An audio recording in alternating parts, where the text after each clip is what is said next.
ಒಬ್ಬ ರಾಕ್ಷಸ ಶಿವನಿಂದ ವರ ಪಡೆದು ಶಿವನನ್ನೇ ಭಸ್ಮ ಮಾಡಲು ಹೋಗ್ತಾನೆ. ಈ ಕತೆ ನೀವು ಕೇಳಿದ್ದೀರಾ? ಹೌದು. ಒಬ್ಬ ಭಸ್ಮಾಸುರ ಎಂಬ ರಾಕ್ಷಸ ಶಿವನ ತಪಸ್ಸು ಮಾಡಿ ನಾನು ಯಾರ ತಲೆ ಮೇಲೆ ಕೈ ಇಡ್ತೀನೋ ಅವರ ಭಸ್ಮ ಆಗಬೇಕು ಅಂತ ವರ ಪಡ್ಕೋತಾನೆ. ನಂತರ ಅವನು ಶಿವನ ತಲೆ ಮೇಲೇ ಕೈ ಇಡಲು ಹೋಗ್ತಾನೆ. ಆಗ ಶ್ರೀ ವಿಷ್ಣು ಮೋಹಿನಿ ಅವತಾರ ತಾಳಿ ಭಸ್ಮಾಸುರನನ್ನು ತನ್ನ ಮೋಹದ ಶಕ್ತಿಯಿಂದ ನೃತ್ಯ ಕಲಿಸುವ ನೆಪದಲ್ಲಿ ಅವನ ಕೈಯನ್ನು ಅವನ ತಲೆ ಮೇಲೆ ಇಡುವಂತೆ ಮಾಡ್ತಾಳೆ. ಇದರಿಂದ ರಾಕ್ಷಸ ಭಸ್ಮಾಸುರ ಅಲ್ಲೇ ಭಸ್ಮ ಆಗಿಬಿಡ್ತಾನೆ. ಈ ಚಮತ್ಕಾರ ನಡೆದಿರೋದು ಬೇರೆಲ್ಲೂ ಅಲ್ಲ, ನಮ್ಮ ಸ್ವಯಂಭೂ ಲಿಂಗ ಇರೋ ನಮ್ಮ ಕರ್ನಾಟಕದ ಗೋಕರ್ಣದ ಹತ್ತಿರ ಇರೋ ಯಾಣದಲ್ಲಿ.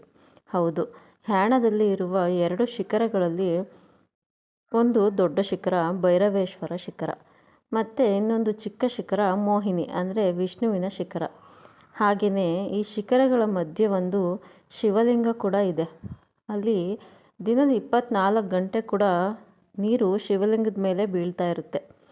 ನೀವಿನ್ನೂ ಈ ಸ್ಥಳಕ್ಕೆ ಹೋಗಿಲ್ಲ ಅಂದರೆ ಒಂದ್ಸಲ ವಿಸಿಟ್ ಮಾಡಿ. ಸುಂದರವಾದ ಪ್ರಕೃತಿ ಮಡಿಲಲ್ಲಿರೋ ಈ ದೇವಸ್ಥಾನ ಖಂಡಿತ ನಿಮ್ಗೆ ಇಷ್ಟ ಆಗುತ್ತೆ. Thank you.